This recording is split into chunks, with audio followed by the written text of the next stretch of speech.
இங்க பாக்கியோட வீட்டுக்கு வந்துட்டு ராதிகா கோபியில உட்காந்து பேசிட்டு இருக்காங்க. இங்க பாருங்க கோபி, நீங்க பாக்கிய கிட்ட இப்படிலாம் பழகுறது எனக்கு பிடிக்கல.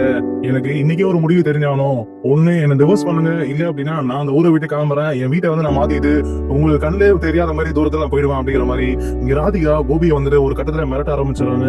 இதெல்லாம் தெரிஞ்சுக்கிற கோபி வந்துட்டு என்ன பண்றது தெரியாம ஒரு மாதிரி தவிச்சு போய் பார்த்துட்டு இருக்காரு இங்க ராதிகாவை. இங்க ராதிகா இப்படிதான் பேசிட்டு இருக்க, இந்த பக்கம் கோபிக்கு வந்துட்டு மண்டைகள் ஓடிட்டே இருக்கு. நம்ம இப்பதான் பாக்கிய கிட்ட ஒழுங்கா பேச ஆரம்பிக்கிறோம். இதுவரை வந்து ராதிகா வேற தெரியுச்சு. இப்ப ராதிகாவை நம்ம தப்பா நினைச்சா இப்ப வந்து என்ன பண்ண போறோம்? ஒண்ணு ராதிகா வீட்டுக்கு போகணும், அப்படி இல்லைன்னா இங்க இருந்து பாக்கியா கூட வாழணும். கண்டிப்பா பாக்கியா வந்து நம்ம இங்க இருந்தோம் அப்படின்னா வாழ விட மாட்டா. ஆனா அம்மா வந்து நம்ம விட மாட்டாங்க அப்படிங்கிற மாதிரி பல குழப்பங்கள் வந்துட்டு இங்க கோபியோட மண்டைக்குள்ள ஓடிட்டே இருக்கு. இந்த பக்கம் ராதிகா வந்துட்டு என்ன கோபி யோசிச்சுட்டே இருக்கீங்க, சீக்கிரம் முடிவு சொல்லுங்க. ஏன் பாக்கியா விட்டு உங்களால வர முடியலையா? இப்பதான் வந்துட்டு பாக்கியா வேணும் வேணும்னு சொல்லிட்டு உங்க மனசு தோணுதா அப்படிங்கிற மாதிரி இங்க கேள்வி மேல கேள்விங்க ராதிகா கேட்கும். இந்த பக்கம் வாயடிச்சு பதிக்கிறாரு கோபி.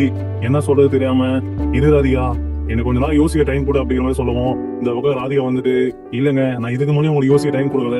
அந்த மாதிரி யோசிக்க டைம் கொடுத்துதான் ஹாஸ்பிட்டல்ல வந்துட்டு மமதா வேணும் சொல்லி நீங்க கிளம்பி போயிட்டீங்க. இப்பயும் நான் அந்த டைம் கொடுக்க விரும்பல. எனக்கு எதா இருந்தாலும் உடனே சொல்லுங்க அப்படிங்கிற மாதிரி ராதிகா கேட்கும். இந்த பக்கம் கோபி வந்துட்டு ஒரு மாதிரி அமைதியா உட்காந்துட்டு இருக்காரு. இது எல்லாமே ரூமுக்குள்ள ஒரு பக்கம் போயிட்டு இருக்கு. அந்த பக்கம் வந்துட்டு பாத்தீங்கன்னா ஈஸ்வரி வந்துட்டு பாக்கியா கிட்ட சண்டை போட்டு இருக்காங்க. இங்க பாரு பாக்கியா, நீ இப்ப இந்த ரூமுக்குள்ள விட போறியா இல்லையா? நான் இப்ப ரூமுக்குள்ள போயிட்டு அந்த ராதிகா வெளியே துரத்தணும். இல்ல அப்படின்னா அவ கையோட என் பையனை கூட்டிட்டு போயிடுவா. நீ இப்ப விட போறியது அப்படிங்கிற மாதிரி இந்த பக்கம் வெளியில ஹால்ல வந்துட்டு இங்க ஈஸ்வரி பாக்கியா கிட்ட சண்டை போட்டு இருக்காங்க. ஆனா இங்க பாக்கியா வந்துட்டு பிடிவாதமா, நான் உங்களை விட போறது இல்ல, நீங்க எதுவும் குழந்தைத்தனமா பண்ணிட்டு இருக்கீங்க.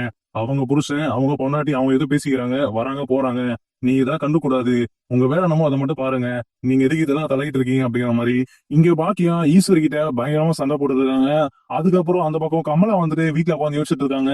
என்ன ராதிகா எப்பயோ போனா இன்னும் ஆளை காணுமே, என்ன ஆச்சு தெரியல அப்படிங்கிற மாதிரி இங்க கமலா அங்க ராதிகா வீட்டு வந்து கிளம்பி இங்க நேரா பாக்கியா வீட்டுக்கு வராங்க. பாக்கியா வீட்டுக்கு வந்து கமலா வந்துட்டு நேரா உள்ள வராங்க. உள்ள வந்துட்டு ராதிகா எங்க அப்படிங்கிற மாதிரி கேக்குறாங்க. அதுக்கப்புறம் இங்க பாக்கியா வந்துட்டு ராதிகா உள்ள கோபிகிட்ட உட்காந்து பேசிட்டு இருக்காங்க ரூம்ல அப்படிங்கிற மாதிரி சொல்லவும் இந்த பக்கம் ஈஸ்வர் வந்துட்டு இப்ப நீயும் வந்துட்டியா? இப்பதான் உன் பொண்ணு வந்துட்டு இல்லாத போல வேலையை பார்த்துட்டு இருக்கா. இப்ப நீ வந்துட்டு என் பையனை கையோட 2 பேர் எடுத்துட்டு சொல்லிட்டு எல்லாம் ஒரு முடிவு தான் வந்திருக்கீங்க அப்படிங்கிற மாதிரி ஈஸ்வரி கத்த ஆரம்பிச்சாங்க. கமலா பார்த்த உடனே இங்க கமலா வந்துட்டு இங்க பாருங்க, நீங்க தான் வந்துட்டு அந்த மாதிரி வேலை தான் பண்ணுவீங்க. நாங்க அந்த மாதிரி பண்ணல. நாங்க வந்துட்டு வீடு காலி பண்ணிட்டு கிளம்ப போறோம். அதுதான் முடிவா வந்துட்டு மாப்பிள்ளை என்ன கேட்டு போறோம்னு சொல்லிட்டு நாங்க வந்தோம் அப்படிங்கிற மாதிரி இங்க கமலா சொல்றாங்க. அதுக்கப்புறம் இங்க ஒரு கட்டத்துல கமலா வந்துட்டு கோபி எந்த ரூம்ல இருக்காரு அப்படிங்கிற மாதிரி இங்க பாக்கியா கேட்டு இங்க கமலா கோபி இருக்கிற ரூமுக்கு உள்ள போயிடறாங்க. உள்ள போகும்போது தான் இங்க ராதிகா கோபி கிட்ட பேசிட்டு இருக்கிறத பாத்துருக்காங்க. இங்க கமலா உள்ள பட்ட உடனே இங்க ராதிகா கேக்குறாங்க, நீ எதுக்குமா இப்ப இங்க வந்த, நல்லா பேசிட்டு இருக்கல அப்படிங்கிற மாதிரி.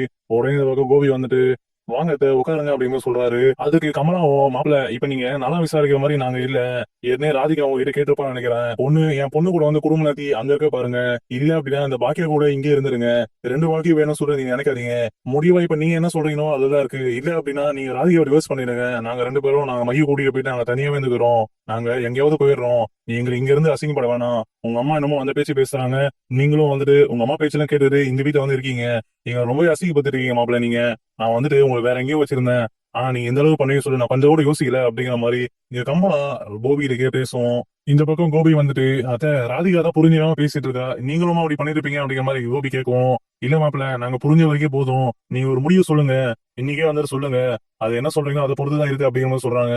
அதுக்கப்புறம் எங்க கோபி யோசிச்ச பிறகு இல்ல நான் வந்துட்டு எங்க அம்மா கூட இருந்துக்கிறேன், இங்கேயே இருந்துக்கிறேன் அப்படிங்கிற மாதிரி இங்க கோபி சொல்லிடுறாரு. கோபி இப்படிப்பட்ட ஒரு வார்த்தையை சொல்லுவோம். அந்த பக்கம் ராதிகாக்கு ரொம்பவே ஷாக் ஆயிடுது. ஒரு மாதிரி ராதிகா ஒரு கோபியை வியந்து பாக்குறாங்க. என்ன கோபி இப்படி பேசாரு அப்படிங்கிற மாதிரி. அதுக்கப்புறம் இங்க ராதிகா வந்துட்டு கமலா பார்த்துட்டு, மா போதுமா, இதான் அவரோட முடிவு. நம்ம என்ன பண்ணணுமோ அதை பண்ணிக்கலாம்.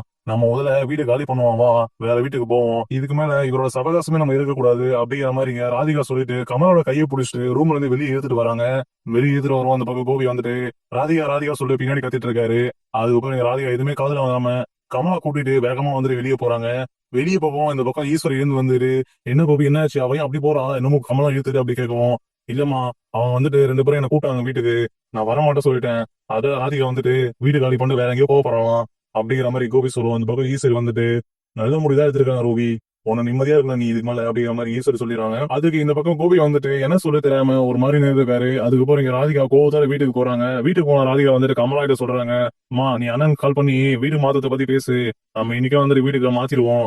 ஐயோ நீ இதுமா அப்பாவெல்லாம் பார்க்க முடியாது, அவெல்லாம் மறந்துரு. அவருக்கு வந்துட்டு அவங்க ஃபேமிலி தான் முக்கியமா, நம்மளாம் வந்துட்டு அவர் முக்கியம் இல்லையா, இதுக்கு முன்னாடி நம்ம இருக்க வேணாம் மையோ அப்படி சொல்றாங்க. இந்த பக்கம் மையோ வந்துட்டு அழ ஆரம்பிச்சிடறாங்க. மையோ அழலாம் கூடாது, இதுதான் வந்துட்டு நம்ம எடுக்கிற முடிவு. இதெல்லாம் வந்துட்டு போக போக சரியிடும். ஏன் நம்ம தனியா இருந்ததே இல்லையா, நம்ம தனியா இருப்போம் மயூ போயிட்டு அப்படிங்கிற மாதிரி இங்க மயூக்கு வந்துட்டு ராதிகா ஆறுதல் சொல்லிட்டு இருக்காங்க. அதுக்கப்புறம் இங்க கமலா வந்துட்டு ராதிகாவோட அண்ணன் கால் பண்ணி வீடு மாத்தத்தை பத்தி எல்லாத்தையும் பேசிக்கிறாங்க. அதுக்கப்புறம் இங்க ராதிகா வந்துட்டு வீடெல்லாம் மாத்திட்டு இருக்காங்க. இங்க திங்ஸ் எல்லாம் எடுத்து வண்டியில எடுத்து வச்சிட்டு இருக்காங்க.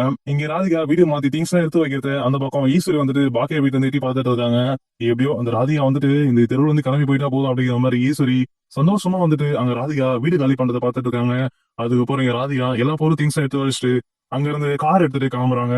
அங்க ராதிகா வீடு காலி பண்ணிட்டு கிளம்புற வரைக்கும் பார்த்திருந்த ஈஸ்வரி வந்துட்டு உடனே இங்க ஓடி வந்துட்டு கோபிகிட்ட சொல்றாங்க. கோபி ஒரு நல்ல விஷயம்பா அப்படின்னு சொல்லுவோம். இங்க கோபி வந்துட்டு என்னமாச்சு என்ன அப்படின்னு கேட்கும். அந்த ராதிகா வந்துட்டு வீடு காலி பண்ணிட்டு போயிட்டாப்பா, அவ வேற எங்கேயோ போறா பொழுது திங்ஸ் எடுத்து வச்சுட்டு எல்லாருமே கிளம்பிட்டாங்க குடும்பத்தோட.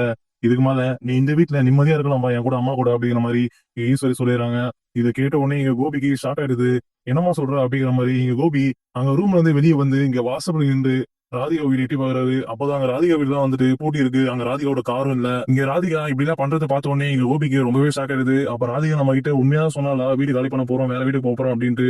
நம்ம தான் வந்துட்டு அது பெரிய விஷயமா எடுக்காம இந்த வீட்டுல இருந்துக்கிறோம் அப்படிங்கிற மாதிரி நம்ம ராதிகா கிட்ட தெரியாம சொல்லிட்டோமோ, இப்ப என்ன பண்ண போறோமோ தெரியல அப்படின்ட்டு இங்க கோபி ஒரே மாதிரி குழப்பத்துல இங்க ராதிகாக்கு வந்துட்டு கோபி கால் பண்றாரு. அப்பதான் அந்த பக்கம் ராதிகா வந்துட்டு கார்ல போயிட்டு இருக்காங்க. கார்ல போயிட்டு இருக்கும்போது கோபி வந்துட்டு ராதிகா கால் பண்ண இங்க ராதிகா அந்த கால் கட் பண்ணிட்டு கோபியோட நம்பரை வந்துட்டு பிளாக் பண்ணிடுறாங்க. அதுக்கப்புறம் என் கோபி வந்துட்டு திரும்பி கால் பண்ண அந்த நம்பர் வந்துட்டு ரீச் ஆகாம இருக்கு. அதுக்கப்புறம் என் கோபி புரிஞ்சுக்கிறாரு. அவ்வளவுதான் ராதிகா இதுமா நம்ம வாழ்க்கையில வரமாட்டா போகுது அப்படிங்கிற மாதிரி என் கோபி ரொம்ப மன உளைச்சல வந்துட்டு கஷ்டப்பட்டு வீட்டுக்குள்ள வராரு.